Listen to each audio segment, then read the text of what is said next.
Hello and welcome everyone in geography class.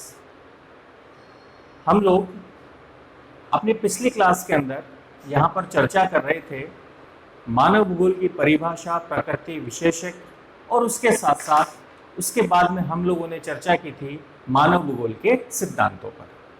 आज का जो हमारा विषय है वो है मानव भूगोल के उपागम, यानी कि हम किस दृष्टि से, किस दृष्टिकोण से हम इसका अध्ययन करते हैं उसके बारे में हमें जानकारी लेनी है। तो आज जो हमारा विषय है वो है मानव भूगोल के उपागम।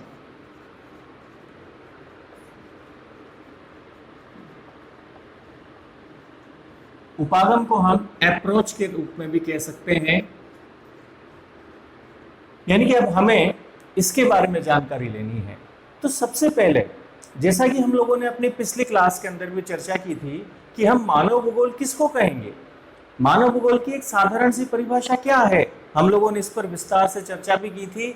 तो हम एक साधारण रूप में इसको इस प्रकार से परिभाषित कर सकते हैं कि मानव भूगोल वास्तव में क्या है, कि मानव भूगोल एक ऐसा विषय है, एक ऐसा अध्ययन है जो मानव और वातावरण के अंतर संबंधों और अंतर प्रक्रियाओं को स्पष्ट करता है, उसे ही हम मानव भूगोल कहते हैं। अब इस मानव भूगोल की परिभाषा से अपने आप में कई सारी बातें बिल्कुल स्पष्ट हो जाती हैं। जैसे इसमें एक तो मानव का अध्ययन किया जा रहा है, दूसरा वातावरण का अध्ययन हो रहा है, और किस रूप में, दोनों के बीच में जो अंतर संबंध और अंतर प्रक्रियाएं पाई जाती हैं उस रूप में हम इसका अध्ययन करते हैं।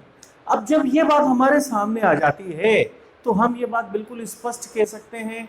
तो इसी दृष्टिकोण के आधार पर हम इसके अध्ययन की रूपरेखा भी तैयार करते हैं, और इसीलिए हम मानव भूगोल के उपागम के अंतर्गत 4 प्रमुख उपागम के बारे में बात करते हैं। यानी कि हम बात करें तो 4 प्रमुख दृष्टिकोण हैं जिनके आधार पर मानव भूगोल का अध्ययन किया जाता है। उसमें सबसे पहला जो उपागम आता है वो है पारिस्थितिकी उपागम, इकोलॉजिकल अप्रोच। अब ये क्या है, परिभाषा पर आप गौर करिए। परिभाषा क्या है, मानव और वातावरण के मध्य संबंधों का अध्ययन। इसका मतलब स्वाभाविक है कि जब हम इसमें वातावरण का अध्ययन कर रहे हैं तो निश्चित तौर पर मानवीय क्रियाकलापों का उस पर पड़ने वाले प्रभावों का भी अध्ययन होगा। और जब इसका अध्ययन होगा तो ये बात बिल्कुल स्पष्ट है कि जब मानव के पर्यावरण, मानव और पर्यावरण दोनों के बीच के संबंधों के बारे में बात कर रहे हैं और मानव के द्वारा पर्यावरण पर जो प्रभाव डाला जाता है उसके बारे में हम इस पर बात करते हैं, तो ये भी बात बिल्कुल स्पष्ट है कि मानव और पर्यावरण के संबंधों का हम इसके अंतर्गत अध्ययन कर रहे हैं। और वो अध्ययन हमारा क्या कहलाता है, पारिस्थितिकी उपागम, इकोलॉजिकल अप्रोच कहलाता है, मानव और वातावरण के संबंधों का अध्ययन। अब ये जो संबंध हैं, ये संबंध लगातार बदलते रहे हैं, क्योंकि जैसे जैसे मनुष्य अपनी सभ्यता का विकास करता हुआ आया है, पर्यावरण के साथ उसके संबंध लगातार बदलते रहे हैं। और ये जो संबंध बदलते रहे हैं, इस आधार पर विभिन्न प्रकार के विचारधाराएं या विभिन्न प्रकार के दृष्टिकोण प्रचलन में रहे हैं, जिसके अंदर सबसे पहला तो आता है, उसको हम कहते हैं निश्चयवाद। ये दृष्टिकोण जो है वातावरण के संबंधों के साथ मानव का जो संबंध है उसके प्रति ये दृष्टिकोण ये बतलाता है कि प्रकृति सर्वे सर्वा है, प्रकृति ही सब कुछ है, मनुष्य कुछ भी नहीं है। यानी कि इस विचारधारा में प्रकृति को सर्वे सर्वा माना जाता है और ये कहा जाता है कि प्रकृति जैसा चाहे मनुष्य को वैसा ही करना पड़ता है। उस विचार को हम निश्चयवाद कहते हैं। इसी के धीरे धीरे फिर जैसे जैसे समय बदलता गया वैसे वैसे दूसरी विचारधारा ने जन्म लिया, जिसको कि हम संभववाद के नाम से जानते हैं। अब ये संभववाद क्या है, ये मानवीय जो क्षमता है उसको महत्वपूर्ण स्थान देती है।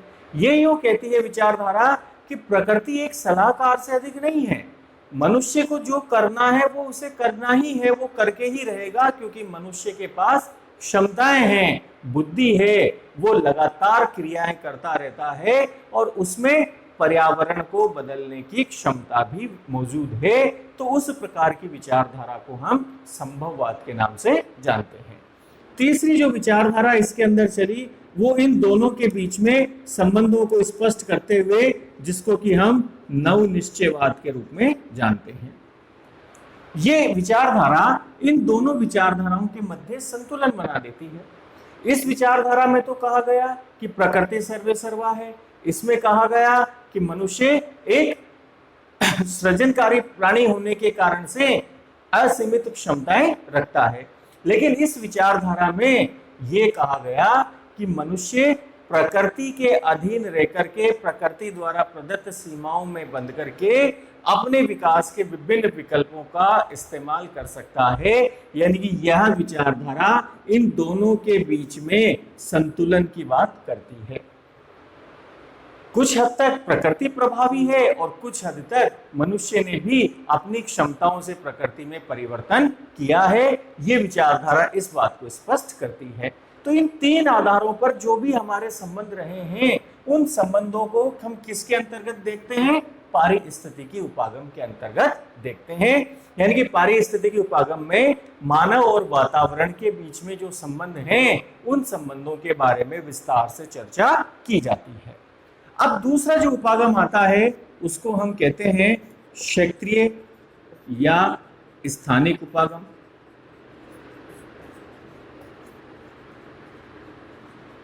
अब हम ये बात बहुत अच्छी तरह से जानते हैं, हमारा जो धरातल है वो विविधताओं से भरा हुआ है। सभी जगह पर वातावरणीय दशाएं समान नहीं है, धरातलीय दशाएं समान नहीं है। इसके कारण से सभी जगहों पर निवास करने वाला मानव समुदाय भी समान रूप से कार्य नहीं कर सकता है। सभी जगहों पर, यहाँ यूं कह सकते हैं हम कि धरातलीय भागों पर विभिन्नताएं और विविधताएं पाई जाती हैं, और जो कि एक स्वाभाविक तथ्य भी है। तो हमारा अध्ययन का जो दृष्टिकोण होता है वो यही होता है कि किस क्षेत्र के अंतर्गत वहां का वातावरण किस प्रकार का है, और उस वातावरण का उपयोग करके मनुष्य ने वहां पर किस प्रकार से कार्य किया है, मनुष्य ने किस प्रकार से अपनी क्षमताओं को प्रदर्शित किया है, उसकी जानकारी हम क्षेत्रीय या स्थानिक उपागम के अंतर्गत प्राप्त करते हैं। अब इसमें क्या होता है कि इसके माध्यम से हमारे को प्लानिंग में हेल्प मिलती है, क्योंकि हम कोई भी एक योजना समस्त भागों पर लागू नहीं कर सकते हैं, क्योंकि समस्त जगहों में विविधताएं पाई जाती हैं।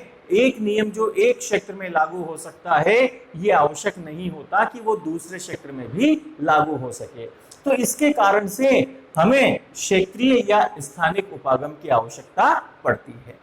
तीसरा जो उपागम आता है उसको हम कहते हैं व्यवहारगत उपागम, प्रैक्टिकल अप्रोच। अब हमारा दृष्टिकोण क्या होना चाहिए अध्ययन का? व्यवहारात्मक, प्रैक्टिकल, न कि थ्योरेटिकल सैद्धांतिक, कि वास्तव में क्या है। क्योंकि हम जानते हैं मनुष्य ने क्या किया है, वातावरण के विभिन्न तत्वों का प्रयोग करके विभिन्न प्रकार के सांस्कृतिक भूदृश्यों का निर्माण किया है। अब ये जो सांस्कृतिक भूदृश्य हैं, इन सांस्कृतिक भूदृश्यों में भी हमें विविधताएं दिखाई देती हैं। और विविधताएं क्यों हैं? क्योंकि वातावरण भी अलग अलग प्रकार का है, जिसके कारण से मानव और वातावरण के संबंध लगातार बदलते भी रहे हैं। इसलिए जब भी हम सांस्कृतिक भूदृश्यों का अध्ययन करते हैं तो हमारे को एक प्रैक्टिकल अप्रोच अपनानी होती है कि वहां का वातावरण किस प्रकार से कार्य कर रहा है। ये इसके साथ महत्वपूर्ण बात हो जाती है। और चौथा जो हमारा दृष्टिकोण आता है वो आता है, उसको हम कहते हैं मानव कल्याण परक उपागम, ह्यूमन वेलफेयर अप्रोच। अब ये क्या कहती है? स्वाभाविक है, किस बात पर फोकस है यहां पर? कल्याण पर। किसका? मानव का। अब मानव का कल्याण केवल भूगोल का ही विषय नहीं है। ये हम बात कहें कि चाहे हम किसी भी प्रकार के विषय का अध्ययन करें, प्रत्येक विषय का अंतिम लक्ष्य क्या है? मानव कल्याण है। तो स्वाभाविक तौर पर भूगोल के अंदर भी यही बात आती है, और हम ये बात बहुत अच्छे से जानते हैं, पहले भी हम पढ़ चुके हैं चर्चा कर चुके हैं कि मानव भूगोल के अंदर मानव को केंद्रीय स्थान प्राप्त है। यानी कि जो भी हमारा अध्ययन है वो किस पर होना चाहिए, किसके लिए होना चाहिए, मानव के लिए होना चाहिए। और किस दृष्टिकोण से, मानव के कल्याण की दृष्टिकोण से। यानी कि जो भी हमारे यहाँ पर संसाधन उपलब्ध हैं, उन संसाधनों का हम प्रयोग किस आधार पर करें कि हम मानव कल्याण को अधिकतम कर सकते हैं।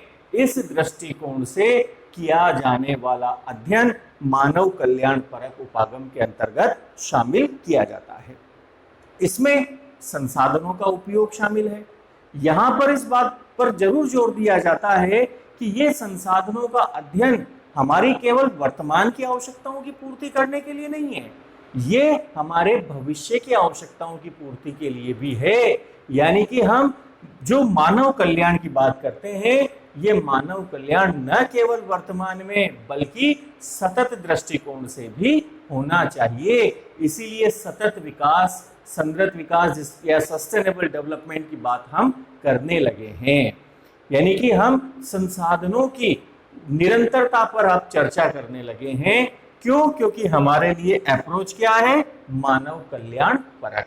तो इस प्रकार से हम देखें तो मानव भूगोल के जो उपागम है, पढ़ने का जो दृष्टिकोण है, अप्रोचेस जो हैं, उनके अंतर्गत हम इन 4 तथ्यों को शामिल करते हैं। इन 4 बातों के आधार पर हम जानकारी प्राप्त करते हैं। पारिस्थितिकी उपागम, क्षेत्रीय या स्थानिक उपागम, व्यवहारगत उपागम और मानव कल्याण परक उपागम। इन 4 दृष्टिकोण के आधार पर मानव भूगोल का अध्ययन किया जाता है। अब तक हमने क्या जानकारी ली? मानव भूगोल की परिभाषा पर, प्रकृति पर, विशेष क्षेत्र पर, सिद्धांतों पर और उसके साथ साथ हमने बात की मानव भूगोल के उपागम पर। तो यहां तक की जानकारी हम प्राप्त कर चुके हैं। आगे आने वाले विषय पर भी हम लोग चर्चा करेंगे।